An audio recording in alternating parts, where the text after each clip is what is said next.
It's really wonderful to have you in the KONI Dialogue studio. KONI just simply means Korea, Nigeria Dialogue. So we came about with the KONI Dialogue podcast to see how we can highlight the experiences that Nigerians have had interacting with the scholarship program that KOICA provides and other Korean government enabled expressions that says that scholars from Nigeria can travel to Korea for studies. So my name is Obo Joseph. I'm the president of SkyCan, and it's a pleasure to have you in the studio today, Sylvia. Yeah, thank you very much. My name is Sylvia. Yes. I'm very glad to be here this morning. Thank you Yes. for having me. Thank you so much. In fact, the first day you reached out about the podcast, Yeah. I was really happy because much of the time we try to see how our members can really show a lot of interest in all of this that goes on. So I want to say a very big thank you to you. Thank you very much. I was equally excited. No, I don't know much about the KOICA program. I mean, the SkyCan and all of that. So I was really also excited to, be invited for this. Thank you so very much. So we're just going to dive right in. If you don't mind, can you just give us a brief beyond your name? Who is Sylvia, really? Oh, great. Well, I'll brief you a little. Yes. Okay, so Sylvia, she's a wife, she's a mother, she's a civil servant. I also am a founder of Ruby's Children Arena, and right now it's beyond Ruby's Children Arena, and I'm also an author. Wow. I published my first book last month of March, yes. Wow. On the 19th of March. That's really nice. And this is the possibility of choice. Responsibility of choice. Yes. So these are the areas. I'm going to tie some of the questions that I will be asking you about your Korean experience to this responsibility of choice. That's quite nice because I discovered later that what I had worked on and launched right after, like 5 months after the experience, are connected. It's all about shared humanity. It's all about diversity. It's all about inclusiveness. It's about equality and equity. Wow. That's actually what it is. We make choices, being conscious of all other people, how our decisions, our behaviors affect other people. Yes, that's actually what it is. So could you be kind enough to give us a brief, like how did the KOICA scholarship program, how did you even get to know about KOICA? And what was your travel experience like to Korea for your program? Wow. Honestly, I don't think I'm going to forget anything about that trip. Wow. I'm not. Yes. Like you said, whether it was a vision that came some years back, it was a prayer answered. Wow. I desired to travel last year. I made serious prayers, Lord, I want to get overseas. I want to see. That's not my first time anyway, but I really prayed for it. And then I was nominated for the training, the capacity building for gender and women policy in Nigeria. When I got that information, I was like, for real? Wow. And then in the course of the preparation, I was actually an air hostess for 3 years before I got married. And then I had to learn. I started thinking how far the journey is. I had to fly over the seas and then my husband told me how far the journey is and all of that. I actually got scared again that I'm going to go over the waters. But it came. Yeah. And I was glad it came. And then the trip, oh God, very, very interesting. Very interesting. I got back into my flying mode, being on an airplane. This time I didn't have to serve the passengers. I was one of the passengers. So, but I was home. Yeah. And then I wasn't threatened by anything in the aircraft. The only difference this time is a longer distance. Yes. I was looking down and all of that. But overall, by the time I landed Seoul, I felt very, very good. Yeah, I can go on and on, but it's always easier to have the foot on the ground. yes. It was like, God, thank you. I'm on ground once again. After 17 to 18 hours of Yes, about flying. that really. Yes, About it that. was You must have really. gone through Addis Ababa. Yes, I went through Addis. Okay. First 6 hours to Addis, Yes. 7 hours to Addis, 2 hours waiting, Yes. and then off to Seoul again. Yes. But it was a wonderful flight. Yes. So Very smooth. I want to find out from you. Yeah. What was your first experience like once you stepped into Korea? Well, when I stepped into Korea, like into the city, Yes. the first thing is the weather. Okay. I know was a complete contrast. Okay. I came from a very hot area into a very cool. It looked normal, and then Yeah. all of a sudden, the cold. All of a sudden, like the sun is shining, and then rain comes. Yes. All of a sudden, and then it stops again. But there was serenity, the beauty of the environment, the orderliness. Yes. That's my my inner being. So Yes. it's just agreed, like I'm in the right place. Yes. Yes. In fact, speaking of orderliness, just give us beyond just saying orderliness. Yes. Can you tell us more, really? Before I ask the question I want to ask, I want you Okay. to give us context. When you say orderliness, what was it that you found in Korea that just felt like it aligned with your spirit and all of that? Okay. Traffic.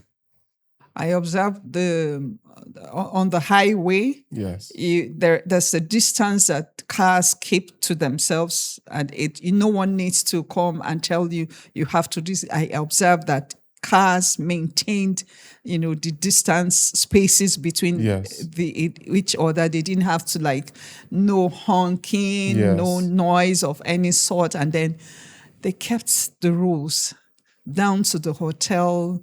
And the guides that came, there was quietness, how you move through the malls, through the offices. People behaved themselves. People just behaved themselves. The no smoking area, and stuffs Yes. like that. The malls were orderly, the train station, also at lunch places and all Yes. of that. I mean, the restaurants, there was peace, kind of. Nobody was running into the other. There was no rush kind of thing that I have experienced here. Yeah. Because orderliness is something that a lot of countries are looking forward to replicating the orderliness that countries like Korea Yes. have mastered for decades. Yes. And all of that. So that's also like a pointer to where we should really be focusing on, because if, for example, we can have some level of orderliness in certain countries, I believe that life in those countries would be a whole lot better. Yes. So I would just go right in. Can you give us like a background of the training program that you attended? Okay. The training program, capacity building on gender equality and women policy in Nigeria, it was all encompassing. There were lectures in the classrooms, and then we had study visits to certain places, and then we also had the cultural experience. It was awesome. So, and in the classrooms, we had lectures on the educational background for women, the women of Korea, how they made social entry from where they were coming. They were not really allowed at some point way back to be a part of the society as it is now. So how they fought, some of them, I can't actually pronounce those names. Na Hyunso, between 1846 to 1948, she started writing all those kind of stuffs that brought them into public space, into the public space. So first, we had an orientation, what to expect, what to be done. The welcoming was very, very warm. And then I think the center point is on action point, action plan, how to have an action plan. If you have a problem, Yes. you identify a problem, and then you have to have an action plan on how to solve that problem. So that was the start point. And so we had a Nigerian presentation on the problem at home, which was low presentation of women in politics. So we presented that, and then we went through how we were taught on how to prepare an action plan. And then it wasn't just, okay, you do this, you write that. So we went through the educational transformation of women in Korea, the gender issues, the technological advancements all around the whole system, and then all of those were brought together in making the action plan. So we also picked topics from our Nigerian problems, and were able to also come up with an action plan on how to resolve that back home. Okay, looking at the problems, what would you say is one of the greatest problems that Nigerian women face that Korean women have resolved? Okay, I think the focal point is cultural traditions, culture, norms. That's the area. We have, they had, and we have a patriarchy system of living, communally, whereby it's a man's word. Men have to do certain things. There are stereotypes, jobs, stereotypes, this, that. So that's the problem they had also, as we have now, that they've been able to resolve. They've been able to, almost 100% done with. Yes, because they have an equal seat representation. Really? Yes, they said it's 50-50. Really? Yes. In I'm your surprised. party. I didn't know that. Yes, sincerely. in the party you have, it has to be 50-50 at whatever level. Because here we are still thinking of maybe, is it, what's 30% the affirmative action? Yes, yes. But I don't even think we even hit 30 really. I don't know. Well, because when I look at the Senate now, for example, the Nigerian Senate, I don't know if we have more than up to 5 women in the Nigerian Senate. No, between an about upward 3 or 4 thereabout. About 5-6 women, yes, in the National so Assembly. over 100 seats.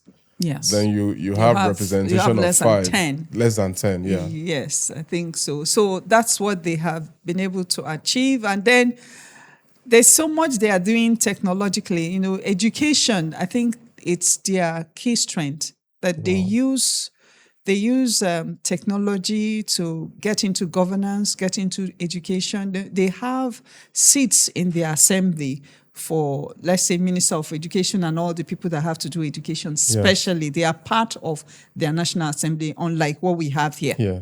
So that tells you how important education is, and women are part of all of that.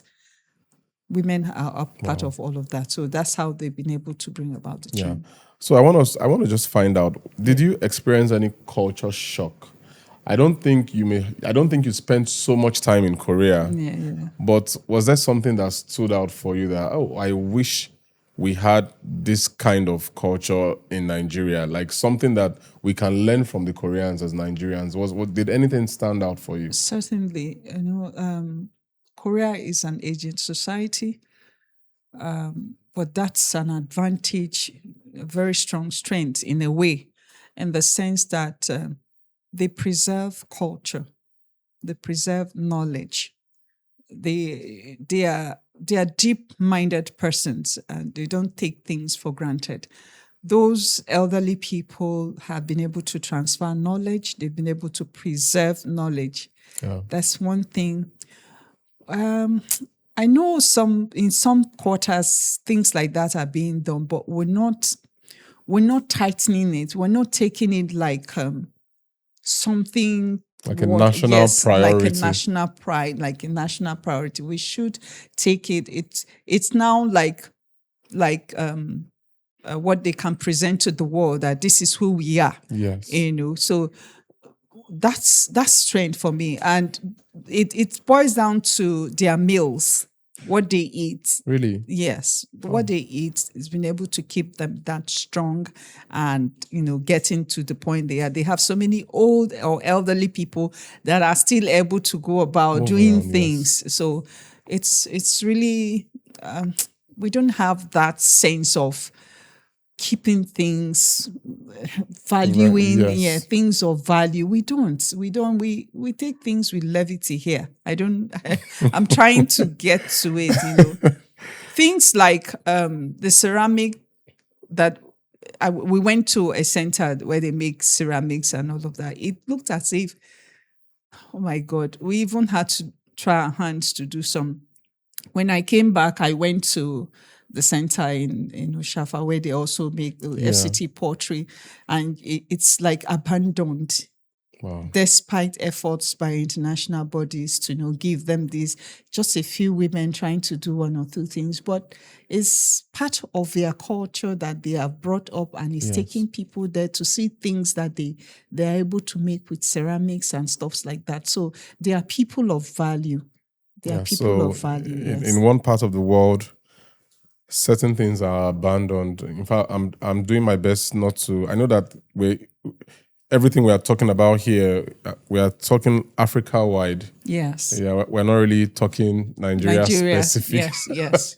I feel that's like a safe spot to be able to proceed further. Yes. But I feel strongly that if countries can really truly learn from one another, because Korea has set a standard for itself. Yes. Like you mentioning a certain country that has a similar ceramic pottery kind of system. Yeah. And that system even runs on aid.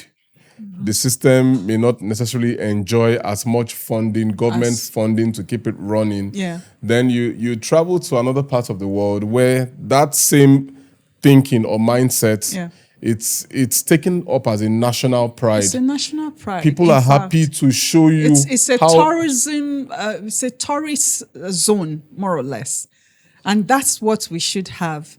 Ushafa, it's also known as Bill Clinton Village. It's supposed to be a tourist center. In fact, I remember when Bill Clinton came to Nigeria, one would have. My expectation, really, I know that sometimes leading in this climb has its own challenges, but the expectation would have been, we would have pivoted on that, taken that to another level. And make it like a place where people are coming to Abuja for the first time, they would want to visit. More so that Bill Clinton was that there, same place. My brother. Honestly, I've been there. I want to take some kids there to see what is happening there. Aside being a tourist zone or center, we should be able to produce a lot of things from that place, for house decoration, for offices. A whole lot of things can be made there if some people know. In fact, the last time I went there, I met a young lady, a northerner, and she was learning how to. I was surprised. She studied abroad. She's also been to Korea, and she has interest to build on that strength, So, but where are you going to show it? It's not FCT as it is. It's not projecting that place. It's like a dead zone, but it's supposed to actually attract. There should be traffic, just like we saw in Korea. People were all over. We weren't the only people that went to that center. As we are moving around, some other persons people are coming, and that's a source of revenue for the FCT and even for the country, because I'm sure we have some other ceramic centers all over Nigeria and some other, creative things. So we should be able to take those things seriously. I'm just hoping that really that happens. I don't have any. I'm not in government to the point that I can make certain statements. Well, But well, we can hope it shouldn't just be from the the government government, and because yeah, I, as the person, I run a program for children. Like I said, Ruby's children are in. When we expose our children to places like that, they could pick interest, yes. and then they will take it to another level. So that's part of the experience. Wow, We can that's really use nice. that I to have three take. kids. I would really ask about this maybe Okay, much okay, later. yeah, okay. Maybe I So can take can my children there. Let them Yes, also let them have also have that yeah. exposure. They could do so many things around that. When our children come, maybe they can cooperate with other people and take it to another level. Yes, ma'am. Yeah. So I wanted to find out about food, Korean food. Oh, Did you have the opportunity to try out Korean food? I did. And what was your experience like? Oh, that's nice. Okay, all right. Before I made the trip, my kids are into Korean movies, so Yeah. and they said, "Mom, make sure you try this: the Yes. kimchi, the mushrooms, and all of that, but kimchi in Yeah. particular." So I did all of that. I took the seaweed soup. I was always Wow. taking the seaweed soup. Nice meals. I must be honest. At some time, I got tired. I wanted Nigerian You wanted to food. eat I wanted something solid. solid, but overall, Yeah. they're nice meals. The barbecue Yeah. and the way they are presented. Oh no, presentation. The I have to give presentation. it to. That's I another have to thing. give it to Koreans on Yes, presentation. presentations, very, very, absolutely nice. So I did all around. I Yes. had their good meals. Yes, and one of the restaurants. I think that was a departure meal. There was a whole lot of. The setting was Yeah. super. And was right from the fire. You take your Yes. barbecue, Yes. so Yes. it's nice. Yes. Kimchi is very nice and Yeah, healthy. I tried kimchi too. Although everything I ate while in Korea myself, I just tried to see how I could spice it up. Yes, Make yes, sure yes. that everything you take just Yes. comes with. No, I you did a know. lot. I do a lot of vegetables, so it was nice having very, very good vegetables around to go with all the meals. There was always rice, since there's no other, so there was always rice. Rice is like a Rice is constant. like, yes, it's a constant. like a so with constant. the vegetables, and we are good. Yes, Yeah. nice. So you one of the first words that we established in this podcast was that we were going to see how we tie up the responsibility of choice Okay. into the discussion. Okay. I know for sure that Korea is a country that is big on structure Yeah. and discipline. Yeah. Yeah, you can almost see it around, So I just want to find out from you, what were some of the lessons that stood out most to you? I know that you mentioned something around traffic, being orderly. Were there other things you could see in the Korean culture or in the way of life of the people that you could just see, oh, this is a structured environment, this is a disciplined environment? Then how do we tie your response now to the responsibility of choice? Okay. Because I know that for all of these things to happen, and we are telling these very wonderful stories about our experience in Korea, some people had to decide that they were going to do everything possible to keep a society that would not just work for now, but would work for the future. So can you give us your perspective around this? Okay, thank you very much again. The whole of the experience, the lectures exposed me to knowing the fact that they came from somewhere, actually. They didn't just become what they are now. There were cultural biases where women are best, they were asked to be home and mind the kids and do all of that.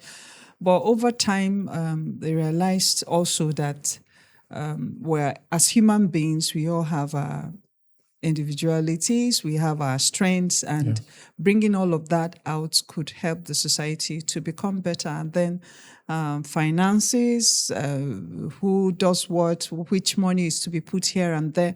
The more women they had in certain positions, they are able to keep in fact, one of the classes, when we went to the province, the provincial assembly at Yonggi province, yes. Yonggi province. Yes, so we went there, and we're meant to understand that generally people prefer to vote for women even at the local levels, because they know that when a woman says, or when we agree that something has to be done this way, then they ensure that it's done. Yeah. They don't easily get to change standards. They keep Yes. to rules and all of that. So, but basically, they understood, or they grew from sticking to men having to do everything to, okay, we all have our strengths, we bring it Yes. together and make our country a better place. So linking that with a responsibility of choice as a book, what I emphatically talked about is that we are made individually. We should be able to recognize, if we know that, okay, this is me, and you should be able to recognize that the other person is who he is, and he has his strengths, he has his weaknesses. We should accept ourselves as we are, pick on the strengths of each one another, and build the strengths while we deal with the weaknesses in an acceptable way. We should work together to build a better society. That's the best we can have. So we shouldn't stand in each other's ways in order to, we can become better working together, not against ourselves. Yes. So we So should that be balance, able, that balance should is be very created. important. Yes, there should be inclusively, bring everybody, man, woman, children, let's understand our place and the importance of living peacefully. So we should, if, for instance, you decide to be littering the house, that's making you're in the habit of littering your environment, and every other person is doing the same thing. We have a messed up situation. So that choice isn't best. Even if you don't care, it's not the best for. If everybody does the same thing, it will be you have total, a messed up society. total mess. They got to understand that, okay, we want a sane environment, we want a clean environment, so everybody ensures that the environment is clean. So that's the choice that we're talking about, being responsible for the choices that we make. Yeah. Are there specific actions that because when you look at Korea's development plan, like when you look at all the seasons of Korea's growth, you can find a lot of government deliberateness. You can also see that the people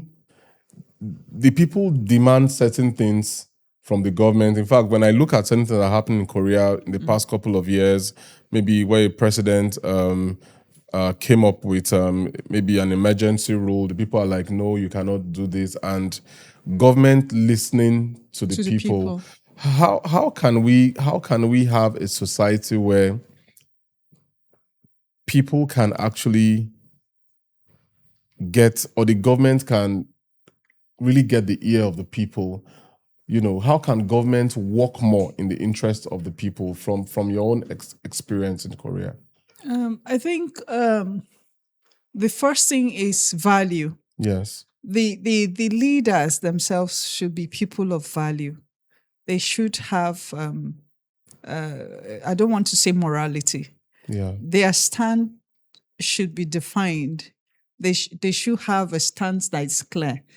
One of the things we discussed at some point there in the class during the lectures was, okay, what are the parties saying, like the political parties? Where do they incline to? And I was like, it's about personal interest.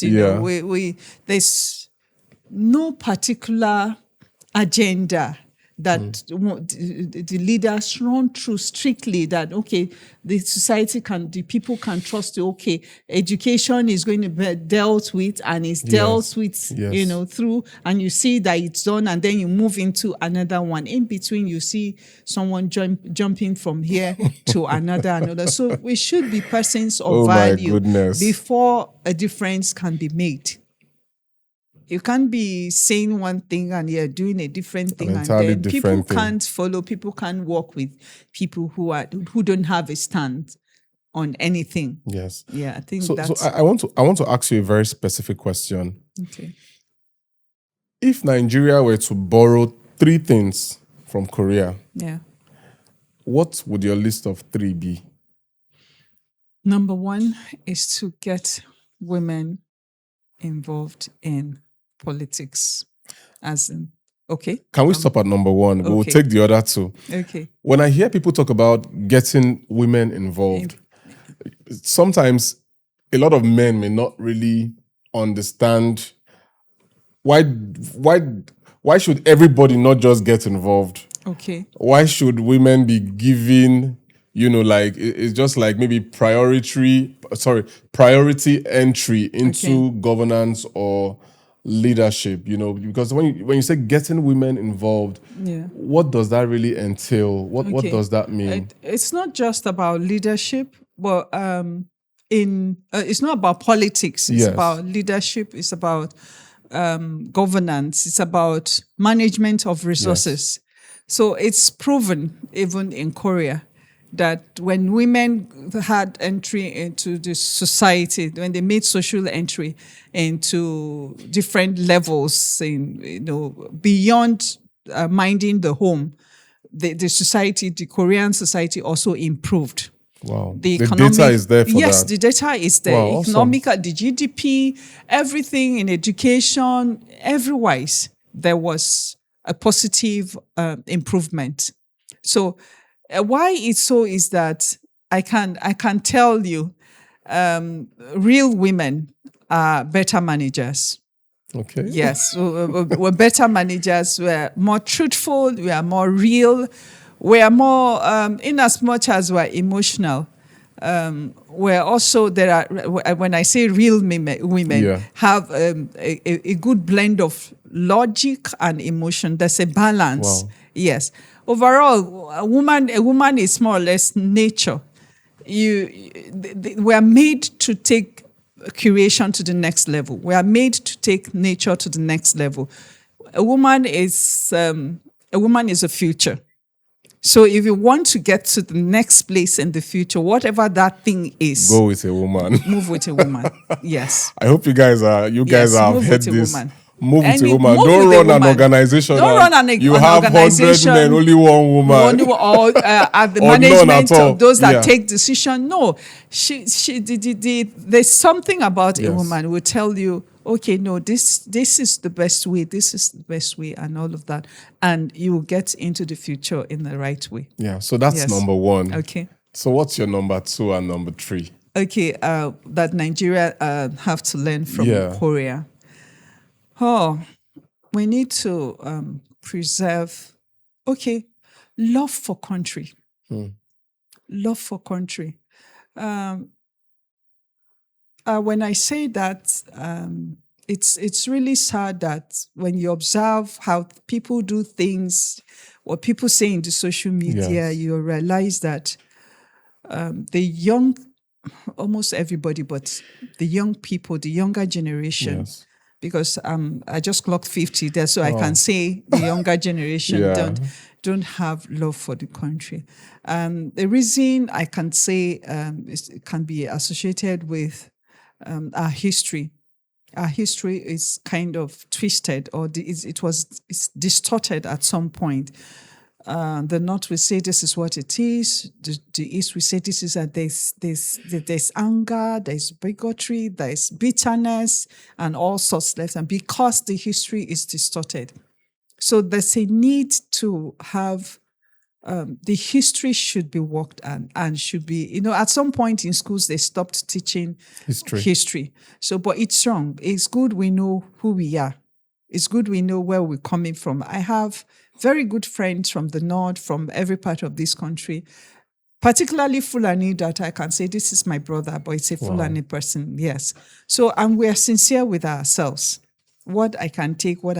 So we need to bring the history of this country. We need to tell ourselves the truth about the history of Nigeria. And it needs to be properly documented, not different versions. We need to bring the elders of this nation together to say, okay, this is what really happened. And then there's need for reconciliation. There's need for open, I call it apologies. Wow. Yes, certain people need to apologize to this country, to the people of Nigeria, that, okay, this happened. Yes, this really happened. We're sorry it happened, before we can move forward. That's keeping us down. the history, the distortions, the bitterness, all of that is keeping us down a lot. We can't move forward until those Without issues addressing those addressed. issues. And then we should document properly going forward so that it won't be what my mother told me. I'm from the Igbo descent, and they'll say what your mother told is just a story, but what your father tells you is a fact. Yes. So rather than having it's my mother that told me or my father that told me, but women actually have good history records. So we should document properly. We should learn from Korea to document properly with the use of technology so that no matter what happens, this is what it is. And then we can analyze it. Because I'm just in that point where I'm thinking around the concept of love for country. Yes. Then we have young people in their millions who necessarily, at the slightest opportunity, they show their disgust towards their own nation, the country that they are part of. Yes. I'm thinking the next 20 years from now, or the next 30 years from now, with that level of toxicity, we can almost predict what the next 30 years will look like. Yes. Yes. Based off the Korean experience in quotes, what can we begin to do now to make sure that young people of Nigeria can go back to that whole positivity about country? What must change? I know that many things might need to change, but in your view, what are the few things that need to change so that we can get it right now as looking into the future? Okay. Thank you. Then we'll now take your number 3. Okay. Thank you very much. Again, I want to talk about the importance of women as change agents, as nature and nurture itself. You know, for someone to nurture someone to age 18, you carry a baby in the womb, and when they are there, actually the woman is speaking to that child. Women have very important, very significant role to play. Some days back, my husband shared a story about the Ghanaian environment ecosystem. He said, in Ghana, women build the home. It's Ghana is more of a matriarchy rather than patriarchy like we have in Nigeria, and that made them to be like calm, saner, and all of that. They are not like we are running after everything, because your mother will tell you, take it easy. Like my mom will always say, and she sings about it, like, that which is yours will always come to you. That's the mindset I grew up with. And even my going to Korea, it's what it is. It happened because it's mine to happen. I didn't know anything about Koika before I got this entry. I knew nothing about Koika. But mom always says, that which is yours will always come to you. So it calms us down, male and female. So we need more women in leadership positions from home, in every sector, to keep things calm, rather than the pace at which we are going. Everybody is running after that, running after. Women need to. I'm not saying power. It's not just about the power, but to nurture a society that is sane, a society that has values, a society that stands by the truth. We need more women in. To drive that whole conversation and reorientation. I was going to come up with that word, the reorientation that we need, because our fathers will say, this person's child is doing this. What are you waiting for? And all of that. You need to get your own car. You need to build your own house. Once a young man is about 29 and all of that, you start hearing things like that. So we need women for the reorientation at all levels in all sectors of the economy. So that is very key. And we need to deploy, when we say women, we need to deploy the technology on ground. Now, all the young people are on the social media. There are women in podcasts, women using, so we should use all those means to be speaking, to do the reorientation. to talk about our country, I know of a woman that used she's from the East. She grew up in Sokoto, and things were very, very fine. And we should be projecting the Nigeria that was fine, the Nigeria that everybody was calm, everybody was happy, meeting every other person. So we should use all of that means. I think that's what Korea did, projecting all of that. But above all, there's need for reorientation. Yes. Reorientation of our minds. I think that really cuts across a lot of Nigerians who have been to Korea and back. Yeah. The major focal point people revolve their thoughts around is always around this area of mindset transformation. Yes. And national orientation. National orientation. Because really, if the nation is necessarily not the geographical location, No, it's the nation people, is the nation is in the mind of the people. Exactly. So if there would ever be a case where there is no nation, it actually starts in the mind. It starts in the mind first. So I very much agree with you that women have that whole physiological comportment or composure to be able to really build society. Yes. And we are really trusting God, or we are trusting that in Nigeria, more women would rise up, take the bulls by the horn. Let me give you an example. Let me stress that a little. I have 3 kids, if I keep saying to them, Nigeria is bad, the government is bad, there's nothing working here, you need to get out of this country. Yes, when I was in Korea, I met with this person, they're earning good money, they're having good life and all of that. That's what they're going to live with. And that's how some children here and abroad, Nigerian children, are looking at the country. So, but I talked to them, I said, there are opportunities here. There's life here. Nigeria is a beautiful. In fact, recently that I tell myself that I talk to my kids and all the people around me, Nigeria is a great country. Nigeria is a beautiful place to live in, despite all that is happening. All we need to do is look inwards and see what we can do. Be the change agent. It's hard, like you said, when you look at the leadership, political terrain and all of that, it's actually very difficult to make a change. But individually, begin to do something positive with what you have, your natural gifts and talents, the knowledge you have acquired from wherever, not necessarily educational qualification, because that's another problem in itself. So your natural gifts and talents and the knowledge, there's this knowledge, there's this thing that comes to us as persons. I would say it's God that puts it in us, like, do this, do that. Use it and you make a difference. So what's the number 3 thing?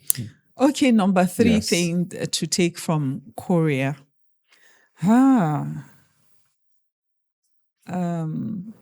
Korea has been through wars. Yes. And international, they were under Japan and China, under some external influence and all of that. Not minding. Korea is Korea as it is.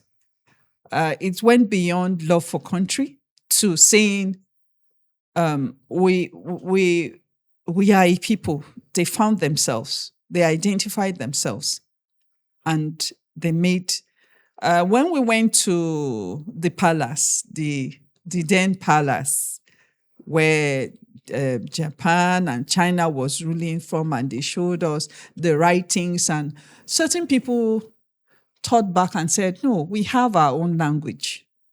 And they decided they were able to bring out their alphabets and this and that. And language is key as a people. So I think that was the beginning of them having their freedom, the liberation. So they brought out their own alphabet. They're no longer like it's China or it's Japan. They started putting everything in their own language. And they told themselves, this is, in my own words, Korea is Korea for Korea. And they're making everything that they need for themselves. In fact, they make it specifically, I guess you know that, there are phones that they use. Yes. Specifically for them. There are things that are there that is just for the Korean use in the consumption, country. So it's something to be taken home. Let's look inwards. Let's talk to ourselves that no matter what the international, call it international, not it's not diplomatic now, like conspiracy. That's what some Yeah. people say against the country, because that's what we are using to make a lot of excuses now. Oh, it's America. Oh, it's France. Oh, it's Russia that More is like we are killing us. They are deflecting. yes, they are the ones doing us. All Yeah. of that. Okay, what can you do for yourself as a nation? So we should look inwards and make a definite, take a decision that no, Nigeria must be. Nigeria is and Nigeria must be. And begin to do things. There must be a starting point by preserving, okay, first, who are we? If Hausa is Hausa, yes, the way it is, we can still survive as the different geographical, geopolitical zones. Yes. We can still live there. Just come together, let there be a center. In as much as we are different, identifying our differences, Yes. we can still exist as a nation, individually. So, but we need to tell ourselves, Nigeria is, Nigeria will be. It's hard, right? It's I just very needed hard. to take a sigh of relief. It's hard. I am of but it's how many possible. tribes? My father is Igbo. My mother is from Benue. My husband is a Yoruba man. And, Wow. okay, so You're I a mean, I'm a Nigerian. Nigerian, and we need to move on. Coming Yeah. to say, okay, the Benue people are Hausas or whatever, and Yoruba people are, all those kind of things, they Yeah. have not helped us. Yes. I've lived, okay, maybe consciously for 40 years or 35 years, as the case may be. And these things we are carrying, we are talking about it now, it's all over the social media. Where is it taking us to? Yeah. So, we should take it just advantage. simply means from what you've said that the things that we focus on become more of our reality. Yeah. So if we can take a break from Yeah. all the All of- talking down on country, Yes. making it look like nothing works in the country, Yeah. and maybe if everyone now says, okay, let's even start projecting the good about our country, Nigeria, Yes. then maybe in another couple of decades It or won't so, it won't get to decades, bro. If we have a whole lot of beautiful things to share. yeah, The people of this country, what our children can do, the young people, a whole lot of good things. Our food for us, our language, our dressing. yeah. I was able to put on the the hanbok. Yes, The yes, hanbok. yes, I yes. wanted to call it for the women what they wear. No, so I was able to put it. So they preserved it. They are no longer wearing it on the streets, but they preserved it. Yes. So we should bring out all those things that, like they are doing now. Let's project the positives. Yeah. Let's project the That positives. will really help us a lot, Yes. because I don't think personally, I don't think any country can really grow beyond the mindset of the Of people. the people. We can't. And much of the time, even when you have leaders that really mean well for a people, Yeah. the people themselves also must be in that mental framework of Yeah. the possibilities. Because if everybody is focusing on what is not working, we tend to forget the things that are actually things working yeah. At the end of the day. So I wanted to know from you, while we begin to tidy up on today's session. Is there what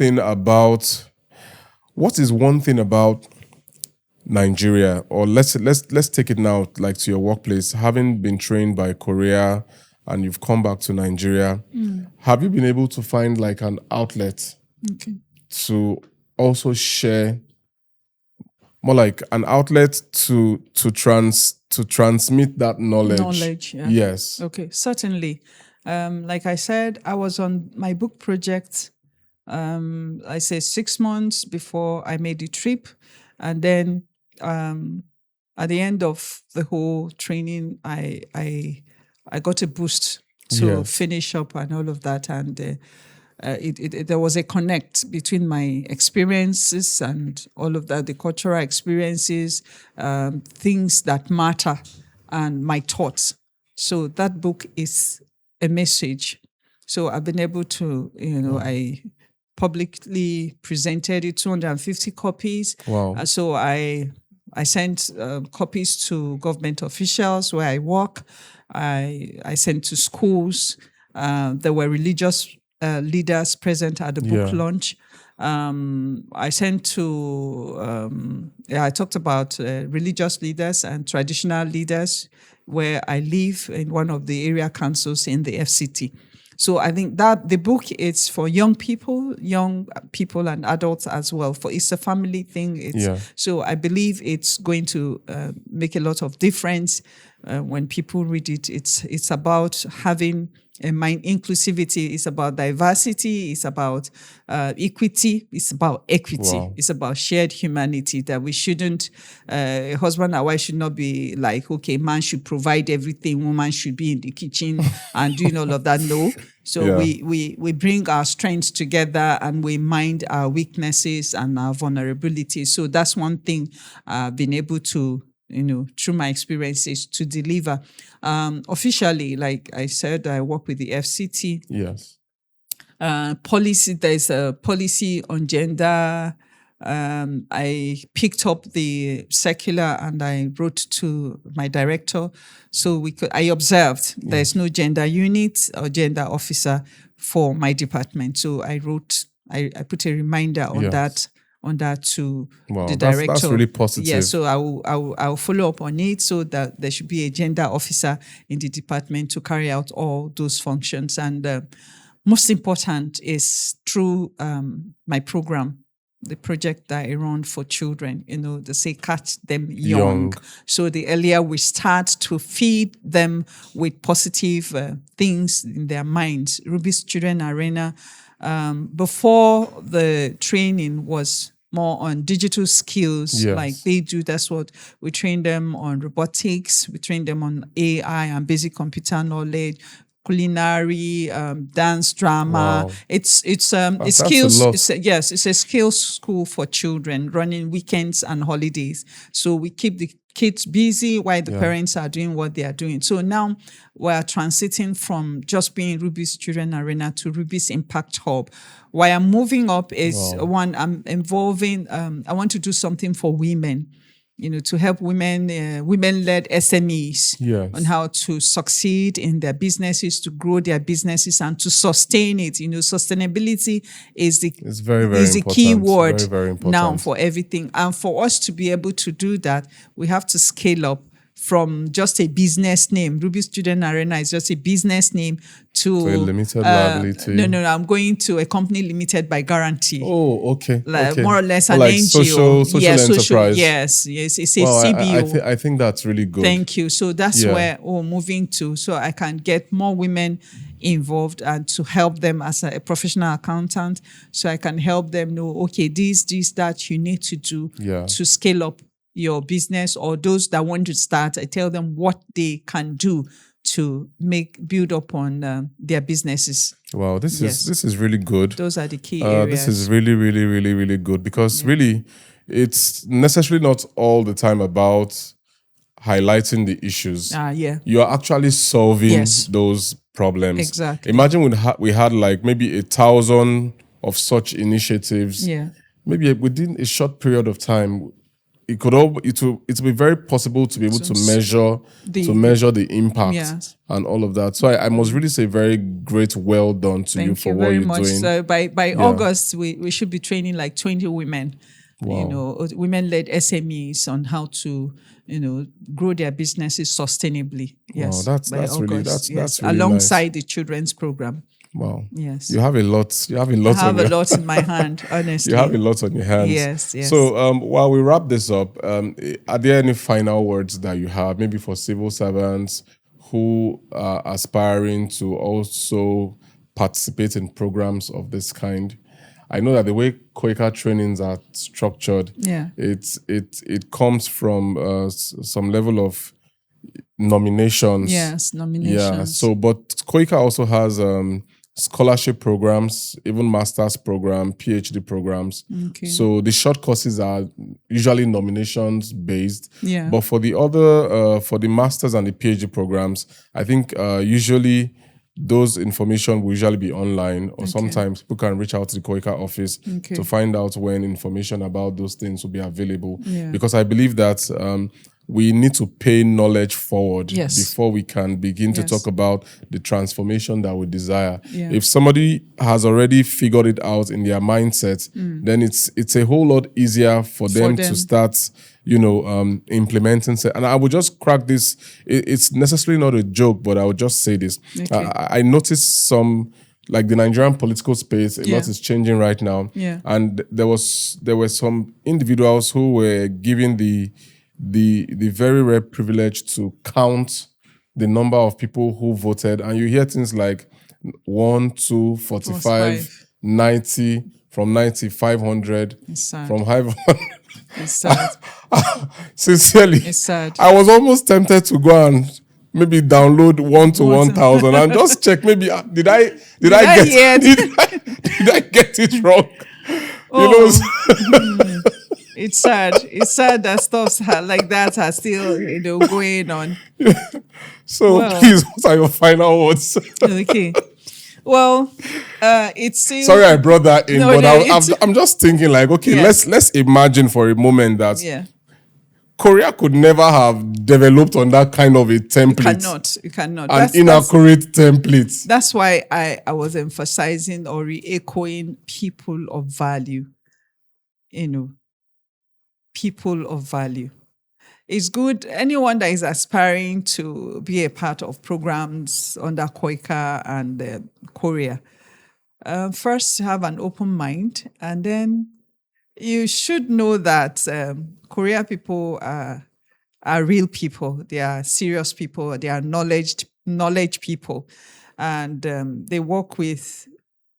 I know there are problems everywhere. Yes, but of course. They're not joking with what they have achieved and where they are going to. So you should have a very positive mindset, a mindset to grow and make changes from your own very point, and not just to benefit from the system, because that's what I see. I just want to benefit. Oh yes, they are nominated. You go see the world. You just go enjoy and have fun and come back. No, have the right mindset. To go, to learn, to apply knowledge and make a difference in your society. Application and making a difference. Yes, application and making a difference. Wow. Yes. Thank you so very much, Sylvia, for You're the welcome. opportunity to tap into your resourcefulness. I believe that you've shared so much, that you've shared a lot of gems, on this session. And my prayer is that those who listen, because somehow, personally, I have suffered from this whole cycle of information overload. Like maybe you listen to this podcast, you read this book, you do that. Maybe as a Christian, you go to church on Sunday, your pastor releases another kind of grace, different things. Then you repeat that cycle. And you now then find yourself at that receiving end. And there is no opportunity per se for implementation. No, you need to. So I just want to talk to Nigerians. We've listened for too long. We've been in that place where we know all we know China's story, we know Singapore's story, we know Korea's story, we know all of those things. Please, let's see how we can take the little of all of these things that we already know and start implementation. I believe that the next phase of the Nigeria that will work for humanity is the implementation phase, and everybody needs to get on board. We need to get on board. So thank you so much, Sylvia, for being part of this. We're extremely grateful. Compliments from the country director of KOICA, and of course the SkyCan executive. I'm really excited that you brought this whole perspective around how women can really be part of the implementation. Emphatically. National orientation. We come from our homes. Wow. We come from women, from homes. Mothers. So it's not the agency. It's not the agency. Wow. It's from our homes. Because the woman is the holder of, permit me to say, life. Next to God. Whatever a woman puts into the mind and heart of a child, that child lives with it. Wow. A mother calls the son and she can kneel, she can do anything your mother can do anything to convince you to do something. So it starts and ends in the hands and on the laps of a woman. Wow. So let's begin to, women, please take up your roles, build the nation. Let's build our country. Women build Nigeria. We are Build counting on you Nigeria. guys. I'm counting on you, Yeah. sisters. I'm counting on you, women. Let's Yeah. build our country. The ball is in our court. In Thank fact, you. just permit me to end with this. National Orientation Agency is beyond the government office. Yes. National orientation starts in the home and is powered by women. Yes. See you guys on the next episode of KONI you. Dialogue Podcast. Please do like, do share, do subscribe. We want these videos to move as far as possible, and we're counting on you to be part of that journey. Thank you very much. Thank you. Cheers. Thank It's a you. pleasure.